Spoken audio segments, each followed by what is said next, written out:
کہنے لگے طب نفسا میرے شاگرد خوش رہو ان اہل الملاہی فی ملاہیہم والتجار فی تجاراتہم والصناعات فی صناعاتہم فانت مع النبی واصحابہ صلی اللہ علیہ وسلم۔ اے میرے شاگرد گپے لگانے والے گپے لگا رہے ہیں، تاجر تجارت کر رہے ہیں، صنعت کار صنعت میں مصروف ہے، لیکن جو تم نے میرے پاس وقت گزارا ہے تم نے میرے پاس نہیں حضرت محمد مصطفیٰ صلی اللہ علیہ وسلم کے دربار میں وقت گزارا ہے۔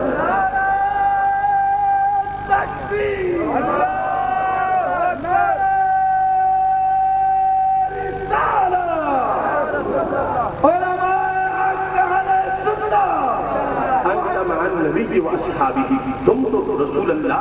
صلی اللہ علیہ وسلم اور آپ کے اصحاب کے ساتھ، یہ ہے نظریہ درس و تدریس کا، اور اس کے زیر سایہ اہل سنت و جماعت کے مدارس میں پڑھایا جاتا ہے، اور وہ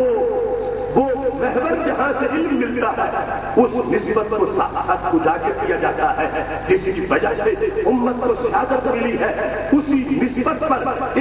ہر گنجے کو سیراب کیا جاتا ہے۔ اب جہاں سے کسی نے بھیک مانگنی ہو، اگر یہ کہہ کے مانگے اے تیرے گھر میں کچھ نہیں تو مجھے کچھ دے دے، تو لوگ کہیں گے کتنا احمق اور بے وقوف ہے کہ جس سے مانگتا ہے اس کے پاس ہی کچھ ہونے کا انکار بھی کر رہا ہے۔ بھیک مانگتے ہوئے کہتا ہے گھر تیرا خالی ہے، تو بڑا محروم ہے، تیرے پلے کچھ نہیں مگر میرا دامن میں کر دے۔ ایسے بندے کو عقل مند منگتا نہیں کہا جاتا، عقل مند منگتا وہ ہے کہ جس سے مانگتا ہے اس کے خزانوں کو اقرار بھی کرتا ہے، اس کی چولی اس کے دامن کے بھرے ہونے کے قہر بھی کرتا ہے۔ یہ فرق ہے مدرسہ اہل سنت اور دیگر مدارس میں، وہ جن سے لینا ہے ان کے علم کا انکار کرتے ہیں، توڑتے ہیں، ناپتے ہیں، اور پھر محرومیوں کے نعرے لگا کے پھر مانگنے کے یہ اپنے علم کی دعویٰ کرتے ہیں۔ لیکن اہل سنت و جماعت اس حقیقت کا نام ہے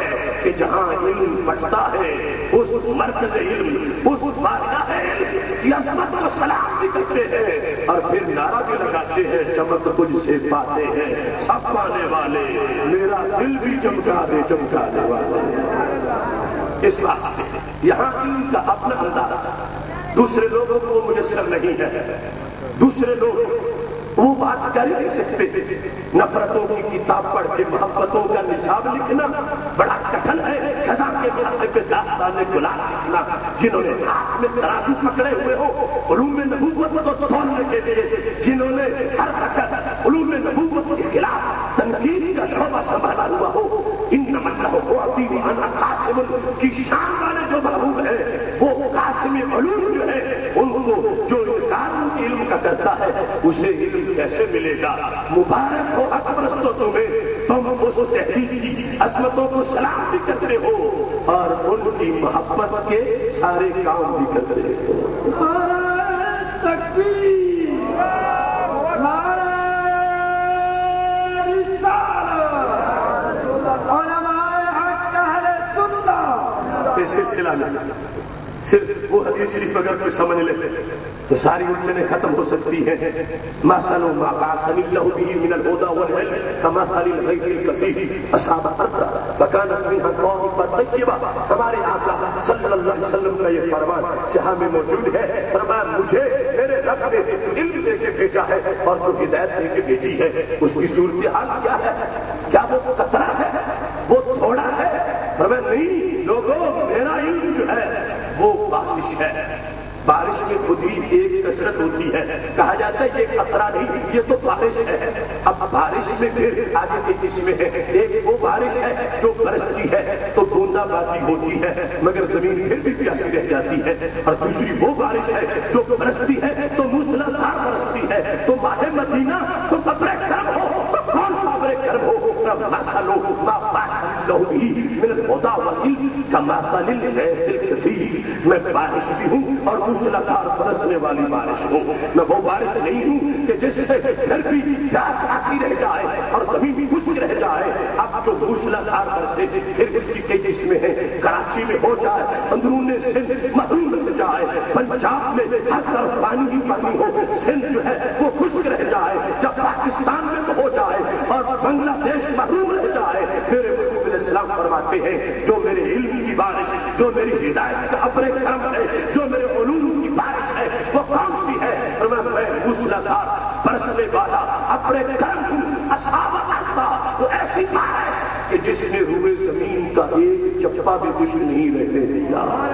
پوری زمین پر میری برسات ہے، پوری زمین پر یہ اپنے کرم ہے، شرق و غرب، شمال و جنوب، حرف و عجم، ہر طرف یہ بادل برسنے والا ہے، اس کی برسات ہوتی ہے، یہ بادشاہ کے کاشانے پہ بھی برستی ہے، یہ بارش فقیر کی کٹیا پہ بھی برستی ہے، یہ گورے کالے پہ، یہ عربی اجمی پہ، یہ چھوٹے بڑے پہ، یہ امیر غریب پہ، ہر طرف اس کا سیلاب آتا ہے۔ قسمت اپنی اپنی ہے، دل کی زرخیزی اپنی اپنی ہے، حصہ اپنا اپنا ہے۔ محبوب علیہ السلام نے تو برسنے میں کوئی فرق نہیں کیا، ہر طرف برسات ہوئی ہے، یہ اپنا نصیب ہے۔ ہو سکتا ہے ہاتھ میں وقت کا بیٹا جہل رہ جائے اور کسی کٹیا سے کوئی غزہ نہیں نکل رہا ہے۔ علم و حکمت کو خود ہمارے نبی علیہ السلام نے بارش کہا، کوئی شاعرانہ تخیل نہیں، اپنے علم کو خود بارش کہا اور کیسے کسی کہا، اور پھر اصابت عطا کے لفظ بولے تو میں دعوت فکر دیتا ہوں ان لوگوں کو جو اس در سے علم لینے کا دعویٰ کر کے پھر انکار کرتے ہیں کہ بات کچھ نہیں اور ترازو لے کر توڑتے پھرتے ہیں۔ میں کہتا ہوں اگر کراچی شہر کے اندر 1 گھنٹہ جو بارش برسے اس کے قطرے تم گن سکتے ہو تو پھر نکلو جو پورے جہان میں برستی ہے ہر وقت اس کے قطرے بھی گنو، اور اگر کراچی شہر کے 1 گھنٹے کی بارش کا کے قطرے کوئی نہیں گن سکتا تو جو سارے جہان میں ہر وقت برس رہی ہے ان قطروں کو کون گن سکے گا؟ نعرہ تکبیر، نعرہ رسالت، علماء حق اہل سنت۔ أصاب عبدها فكانت منها طائفة طيبة فكملت الماء فأنبتت الكلع ونشب الكثير۔ ایک زرخیز زمین ہے، پانی کو جذب کرتی ہے اور جذب کر کے کمال کرتی ہے۔ وہی پانی جو جذب ہوا تھا ایک طرح کا تھا، جب زمین نے واپس لوٹایا تو لاکھوں روح بن چکے ہیں، لاکھوں ذائقے بن چکے ہیں، کیا کیا خواص ہے، وہ جڑی بوٹیوں میں بھی ہے، سبزیوں میں بھی ہے، ترکاریوں میں بھی ہے، سیب انار میں بھی ہے، انگور کھجور میں بھی ہے، خربوز تربوز میں بھی ہے۔ جب زمین جذب کر رہی تھی H2O ہائیڈروجن آکسیجن کا وہ مرکب تھا، لیکن اب واپس لوٹا ہے وہی پانی جو آسمان سے اترا تھا، اس کے کئی ذائقے بن گئے ہیں، اس کو کئی خوشبوئیں میسر آ گئی ہے۔ تو اللہ نے واضح کر دیا، آسمان سے پانی کو نازل کر کے میرے محبوب علیہ السلام نے مثال دے کے سمجھا دیا، وہ آسمان سے اترنے والا پانی آگے وہ زرخیز سینہ ہو جیسے امام اعظم ابو حنیفہ کا سینہ ہے، تو وہی پانی جو آسمان سے اترا ہے یہ سینہ جذب کرتا ہے اور 5 لاکھ مسائل بنا کے امت کو عطا کر دیتا ہے۔ یہ کوئی نئی چیز نہیں، یہ کیلے کھجور انگور میں پانی وہی آسمان کا ہے، یہ فقہ حنفی میں ضرور وہی قرآن و سنت کا ہے۔ وہ انداز جو زمین کے اندر ایک زرخیزی کا انداز ہے، یہ ہے طائفہ طیبہ۔ امت میں یہ زمینیں موجود رہیں، طائفہ طیبہ بھی موجود رہا، اور دوسرا طبقہ جو جذب نہیں کر سکتا، امسکت الماء وشربوا وسقوا وزرعوا، کہ پانی کو روکتا ہے، جھیل بن جاتی ہے، تالاب بن جاتا ہے، دامن کوہ میں حوض بن جاتا ہے، شربوا وسقوا وزرعوا بجھ جاتی ہے، پوری قوم کی بھی بجھا دیتے ہیں۔ اس بنیاد پر یہ ختم نبوت کا مضمون تھا جو میرے آقا صلی اللہ علیہ وسلم نے سمجھا دیا۔ اگر کسی اور کی ضرورت ہوتی تو پھر امت کی ان زمینوں کے تذکرے نہ ہوتے، امت کو یہ صلاحیتیں نہ دی جاتی، اس امت کو اپنے منتخب کر کے اپنے محبوب خاتم النبیین صلی اللہ علیہ وسلم کی غلامی کے لیے ساری امتوں میں سے یوں چنا ہوا تھا کہ میرے محبوب علیہ السلام فرمانے لگے، انا حظکم من الانبیاء،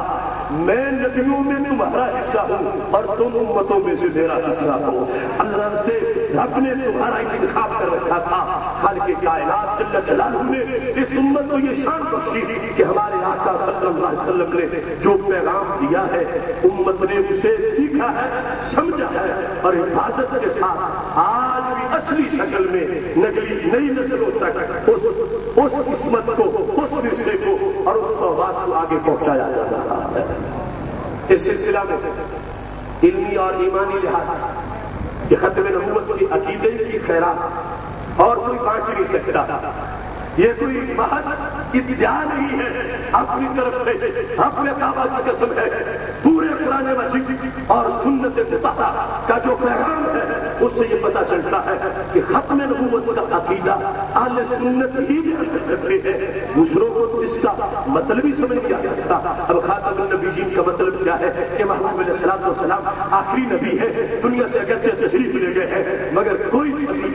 سال کوئی مہینہ ایسا نہیں ہے کہ جس میں کوئی مسئلہ پیدا ہو جائے اور سرکار اس کا حل دے کے نہ گئے ہو۔ قیامت تک کے لیے نبی کی ضرورت نہیں رہی، چونکہ نہ رکھا گل کے جوش حسن نے گلشن میں جہاں کی چٹکتا پھر کہاں پہنچا کوئی باغ رسالت کا، جو کچھ ہونا تھا سرکار سب کچھ بتا کے گئے ہیں۔ اب جس کا نظریہ یہ ہو انہیں کل کی خبر نہیں، وہ یہ کیسے مان سکے گا کہ وہ 15ویں صدی کے مسائل کا حل بھی پیش کر کے گئے ہیں۔ ختم نبوت کا مطلب یہ ہے کہ ہر صدی، ہر سال، ہر مہینہ، ہر ہفتہ، ہر دن،